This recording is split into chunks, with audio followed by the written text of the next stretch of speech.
Assalamualaikum warahmatullahi wabarakatuh. Perkenalkan, saya Auliana Dika Putri, mahasiswi Universitas Pancasakti Bekasi dengan program studi Pendidikan Ekonomi reguler semester 2 pagi.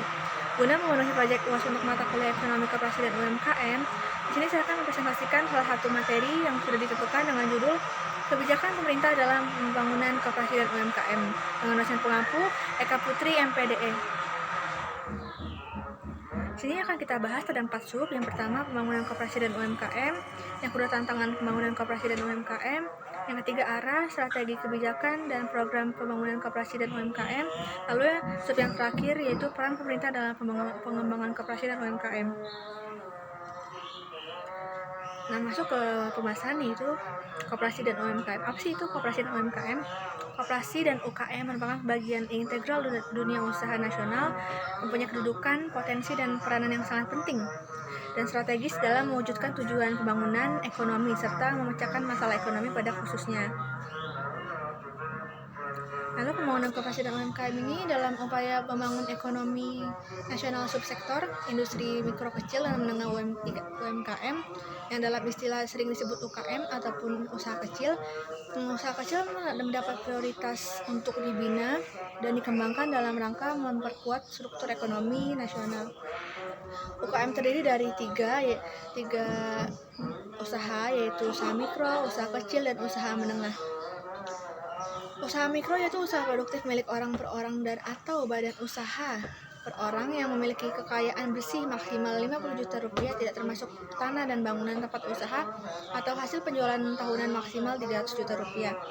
Lalu yang usaha kecil yaitu usaha ekonomi produktif yang berdiri sendiri yang memiliki kekayaan bersih di atas 50 juta rupiah sampai dengan 500 juta rupiah, tidak termasuk tanah, bangunan, tempat usaha, atau hasil penjualan tahunan yang terkisar 300 juta sampai 2,5 miliar. Kemudian usaha menengah yaitu usaha ekonomi produktif yang berdiri sendiri menjadi bagian dari kekayaan bersih yang di atas 500 juta rupiah sampai dengan 10 miliar, tidak termasuk tanah dan bangunan tempat usaha atau hasil penjualan tahunan di atas 2,5 miliar sampai dengan 125 miliar. Nah, tantangan dalam pembangunan koperasi dan UMKM itu pertama ada menurunnya penjualan dan permintaan pasar, yang kedua masalah likuiditas, yang ketiga inovasi produk, dan yang keempat kemampuan SDM pengurus. Nah, arah strategi kebijakan dan program pembangunan koperasi dan UMKM. Berbagai langkah strategis untuk menaikkan kelas UMKM tersebut juga dilengkapi dengan norma standar operasional Kementerian Koperasi dan UKM dalam pelaksanaan program dan kegiatan sebagai berikut.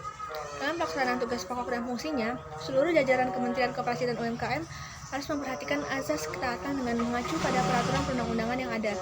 Kinerja diukur dengan pencapaian sasaran strategis, yaitu pertama, meningkatnya kontribusi UMKM dalam perekonomian melalui pengembangan komoditas berbasis koperasi atau sentra di sektor-sektor unggulan. Yang kedua, meningkatnya daya saing koperasi dan UMKM. Dan yang ketiga, meningkatnya wirausaha baru dengan usaha yang layak dan berkelanjutan.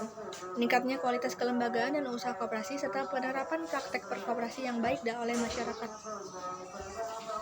Nah, peran pemerintah sendiri dalam pengembangan koperasi dan UMKM itu sangat diperlukan. Salah satunya dengan pemerintah perlu memperbaiki akses internet khususnya di daerah-daerah tertinggal, karena banyak pelaku UMKM di daerah-daerah yang ingin listing di marketplace tetapi terhambat dengan terbatasnya akses internet. Yang kedua, pemerintah perlu memberikan subsidi internet minimum 1 GB per hari per unit UMKM. Yang ketiga, memberikan bantuan subsidi ongkos kirim bagi UMKM yang tergabung dalam marketplace. Yang keempat, membantu dan memberikan pendampingan kepada UMKM agar melek pasar digital. Yang kelima, BUMN perlu lebih berperan sebagai agregator, menyerap produk UMKM untuk dipasarkan di pasar digital. Dan yang terakhir yaitu pemberian KUR atau perlu dipertajam pada UMKM yang inovatif dan produktif. Artinya segmen UMKM ini yang inovatif dan produktif ini harus lebih besar dibandingkan segmen sektor jasa. Nah, sekian saja dari presentasi saya, kurang lebihnya mohon maaf. Wassalamualaikum warahmatullahi wabarakatuh.